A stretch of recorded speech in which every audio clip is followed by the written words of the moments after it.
नमस्कार दोस्तों, राधे राधे, जय श्री कृष्णा। आज हम प्रेमानंद जी महाराज द्वारा जीवन में हुए पापों के निवारण हेतु एक कथा सुनेंगे। तो वीडियो में लास्ट तक बने रहिएगा। चलिए हम सुनते हैं। जीव को मनुष्य शरीर में जन्म लेना होता है तो प्रकृति में वर्षा के साथ आता है। प्रकृति में वर्षा के साथ आया और फसल में मूली, गाजर, गेहूं, अन्न, इनमें वो जीव प्रवेश करता है और उसे माता पिता दोनों पाते हैं। तो सप्तम धातु वीर के रूप में परिणित होता है जीव। वो वीर कण के रूप में माता के उदर में जब प्रवेश करता है तो एक रात्रि में मां का और पिता का, दोनों का वो जो वीर मिलता है, उस रज और वीर के मिलने से एक कलल सा बनता है। 5 रात्रि व्यतीत होने के बाद एक बुदबुदा सा बनता है। 10 रात्रि व्यतीत होने के बाद एक बेर की सी आकृति होती है। फिर उसके बाद उसमें धीरे धीरे मांसपेशियां बढ़ने लगती हैं। 1 महीने में उसके सिर निकल आता है। 2 महीने में हाथ पांव अंगों का विभाग होता है। तीसरे महीने में नख, रोम, अस्थि, चर्म, स्त्री पुरुष के चिन्ह प्रकट हो जाते हैं। 4 महीने में मांसादि 7 धातुएं प्रकट हो जाती है। 5वें महीने में चेतना जागृत हो जाती है। जैसे अपने चेतना, ऐसे 5वें महीने में गर्भस्थ शिशु की चेतना जागृत हो गई। जीव है पर चेतना 5 महीने बाद मां के गर्भ में जागृत। अब उसे भूख लगती है, प्यास लगती है। वहां की तापमयी जलन, पीड़ा, छोटे छोटे कीड़ों के द्वारा काटना, 6ठे मास में झिल्ली से लपटा हुआ मां की दाहिनी कोख में कीड़े की तरह तड़पता है। उस समय माता को कड़वे और खट्टे पानी की लालसा होती है, जिससे उसके अंगों में जाकर भयंकर जलन होती है। यह है भोग। वो कृमि कीड़े की तरह तड़पता है। मलमूत्र के गड्ढे में बीच में झिल्ली में बंधा हुआ वो जीवात्मा सुकुमार तो होता है, वहां के कीड़े उसे नोचते छोटे छोटे, वो तड़पता है।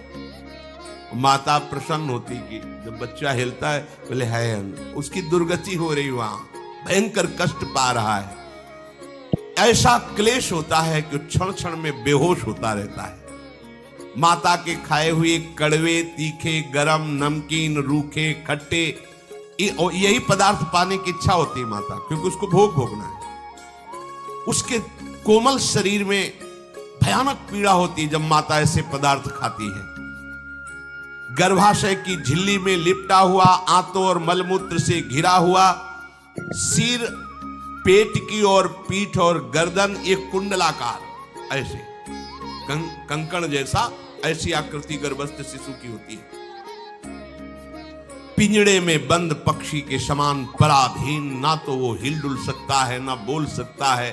बड़ा असमर्थ दुख को भोग रहा है। चेतना पूरी है। इसी समय भगवान द्रवित होकर उसे ज्ञान देते हैं, गर्भस्थ शिशु को, सबको। जे उसे ज्ञान होता है तो सैकड़ों जन्म के कुकर्मों से याद आते हैं, सैकड़ों जन्म के। ओहो, ये मेरे कर्म का ही फल, मैंने ऐसे कर्म किए इसलिए दुख भोग रहा हूं। बेचैन हो जाता है, कैसे निपट पाऊंगा, सैकड़ों जन्म के कर्म जमा है। अब महान अशांति उसके हृदय में, उस शरीर में भयंकर पीड़ा। कुंडलाकार शरीर है, हिल भी नहीं सकता है, बस कीड़े काटते, बड़ी तड़पन, बड़ी जलन, भूख प्यास की जलन। अब एक और भयानक जलन हुई, उसे स्मरण हो जाता है कई जन्मों के, सैकड़ों जन्मों के पाप कर्मों का।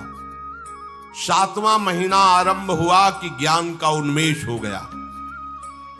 अब प्रसूति वायु उसे चला रही है, तड़पता है वो। सप्त धातु में स्थूल शरीर से बंधा हुआ वो जीव भयभीत होकर के पुकारता है, अगर कोई भगवान है तो एक बार मुझे यहां से निकाल दे। वो विनय करता है भगवान से, कोई अगर भगवान है जिसने मुझे इस बंधन में डाला है, एक बार निकाल दे, यहां से जाके केवल भजन करूंगा।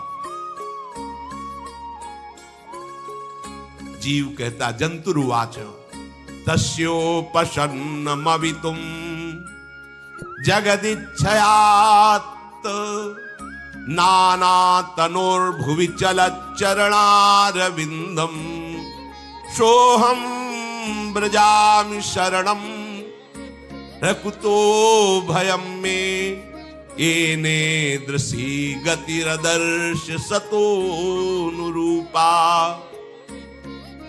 हे प्रभु, मैं बड़ा अधम हूं। ये ज्ञान भगवान की तरफ से गर्भस्थ शिशु को होता है। देखो, स्वयं वो इतना कष्ट पा रहा है, फिर जब आप गर्भ हत्या करते हैं तो आपका पाप कितना बड़ा होगा सोचो। सब माताओं से विनय है, संयम से रहो, सावधान रहो। ये हत्या ऐसी नहीं कि तुम्हारे दान पुण्य से क्षमा हो जाएगी।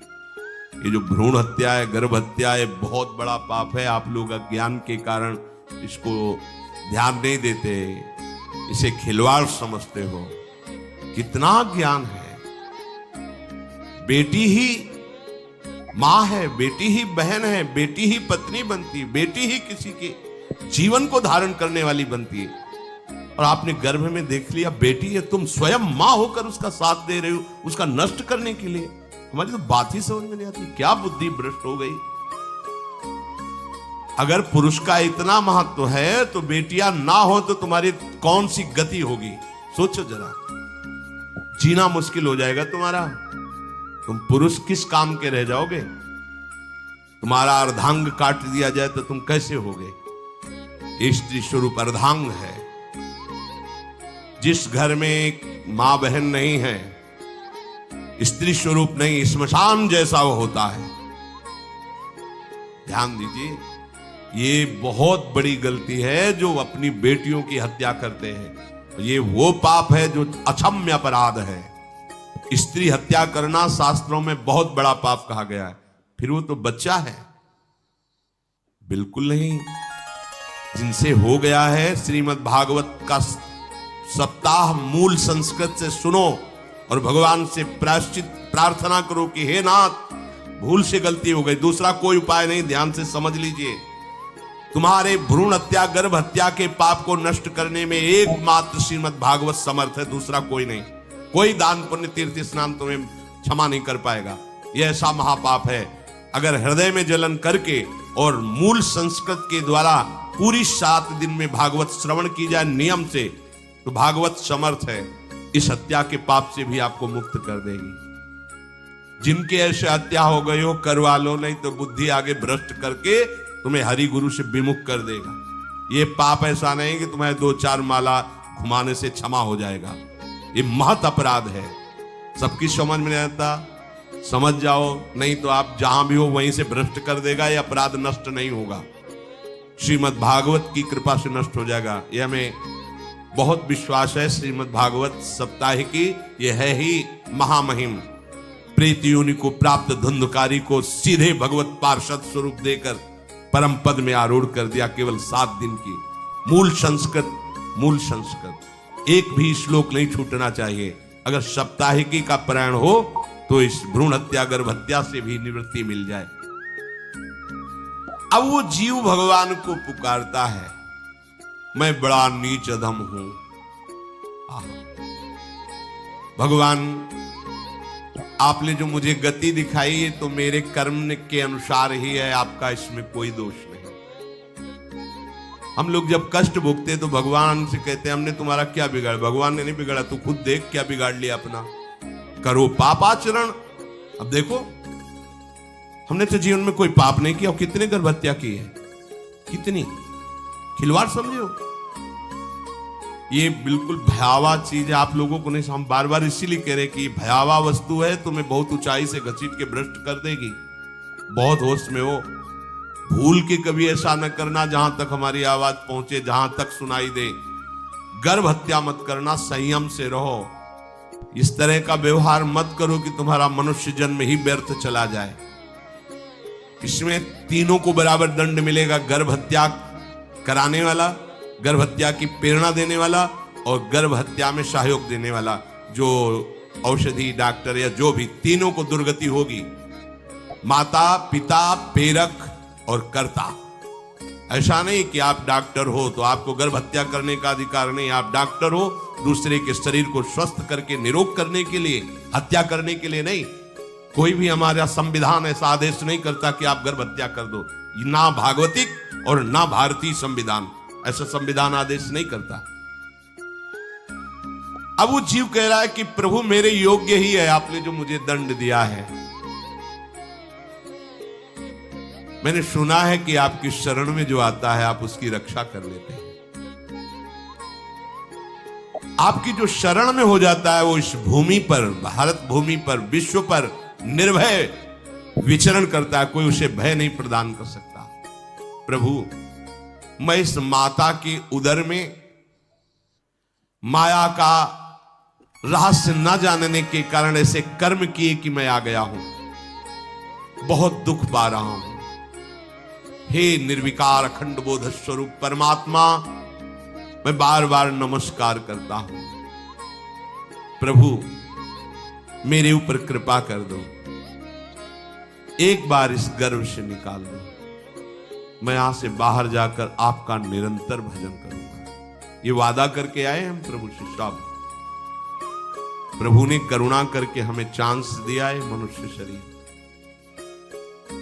प्रभु मैं बहुत जन्मों से इस समय स्मृति आ रही देख रहा हूं, कर्मों में भटकता रहा आपसे विमुख होकर के। ये जो मुझे अभी ज्ञान हो रहा है केवल आपकी कृपा से तत्कालिक है। तत्कालिक, एक तत्कालिक वैराग्य होता है। जैसे कथा सुनियो मन में आया कि अब तो भजन ही करना है, ये तत्कालिक है, स्थायी नहीं है। इसे स्थायी बनाओ।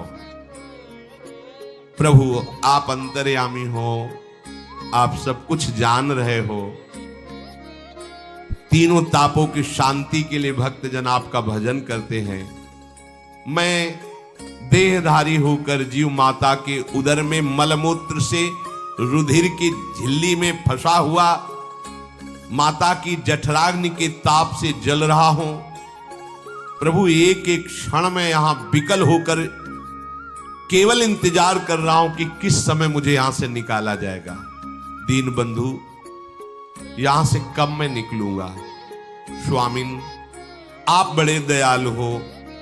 आप जैसे उदार प्रभु ने मुझ गर्भस्थ शिशु को ये ज्ञान दिया। हे दीन बंधु आप अपनी कृपा से प्रसन्न हो जाइए। प्रभु एक बार निकाल दीजिए। मैं ऐसा भजन करूंगा कि दोबारा संसार के दुख में नहीं आऊंगा। कपिल भगवान कहते हैं, हे माता, वो गर्भस्थ बालक शिशु भगवान से प्रार्थना करता है। भगवान का आदेश होता है, तत्काल प्रसव वायु धक्का मारती है।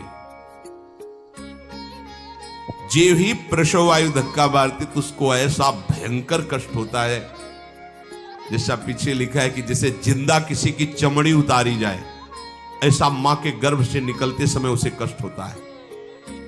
वो अत्यंत कष्ट से व्याकुल होता है। उसी समय उसका वो ज्ञान नष्ट हो जाता है जो भगवान ने दिया था। उस समय उसकी श्वास की गति रुक जाती, जैसे किसी का गला दबा दिया जाए तो कैसा लगेगा। ऐसी ही पूरी की पूरी भागवती की स्मृति नष्ट हो गई। होश आया तब देखा कि वो बाहर पड़ा हुआ है, माता के उस मलमूत्र में सना हुआ बिष्ठे की कीड़े की तरह। गर्भवास में जो दिव्य ज्ञान प्रकट हुआ था भगवान की कृपा से, वो सब नष्ट हो गया। भूमि परत भा ढाबर पानी, तिम जीवे माया लपटानी। चेतन आई तो रोने लगा। वो ज्ञान कहां गया, वो ज्ञानदाता कहां गया। वो कहता कहां कहां, बोले थाली बजाओ, बच्चा हुआ है। और वो तो रो रहा है कि कहां, वो ज्ञान कहां गया जिसके बल से मैं कह रहा था कि बाहर निकाल दो, मैं आपका भजन करूंगा। सब खत्म ज्ञान। तो आपको ये कथा कैसी लगी हमें कमेंट करके ज़रूर बताएं, और वीडियो अच्छी लगी हो तो चैनल को सब्सक्राइब कर लें, क्योंकि प्रेमानंद जी महाराज द्वारा बताए गए निम्न बातों को इस चैनल पर दिखाया जाता है।